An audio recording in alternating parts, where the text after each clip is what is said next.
Janine Gutierrez hindi na rin mapigilan ang sobrang excitement sa kanyang ginagawang project na tinawag niyang Project Secret. Pati nga ang kanyang mga fans ay talagang excited na rin. Curious na curious kasi sila at litong-lito na eh. May nagsabi namang incognito daw ito, pero fake news daw yon. Kaya talagang palaisipan sa mga fans at mga tagahanga ni Janine Gutierrez ang project na ginagawa niya sa kasalukuyan.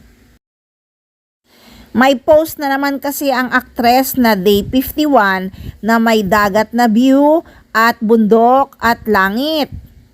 And then, nag-post pa siya sa kanyang social media account para sa kanyang mga fans na we're down to our last 2 days. Bittersweet, ho ho ho.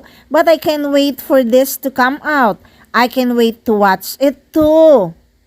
Kaya lalo talagang nasasabik ang mga fans dahil nga sa mga post ni Janine Gutierrez na talaga namang maku-curious ka. So kahit nga binibitin tayo at pinai-excite ni Janine Gutierrez sa kanyang project na ginagawa kung kailan nga niya ito i-reveal, ay sagana naman tayo sa paayuda nila ni Jericho Rosales. Ibinahagi din kasi ng aktres ang kaganapan sa birthday celebration ni Max Gutierrez na talagang kasama nila si Echo. Napaka-sweet talaga ni Jericho Rosales kahit sa mga kapatid ni Janine Gutierrez.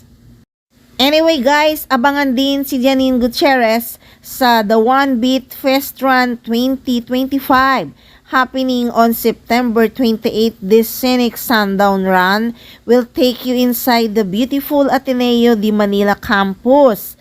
The event is open to everyone, so whether you are an Atenean or not, you are welcome to join.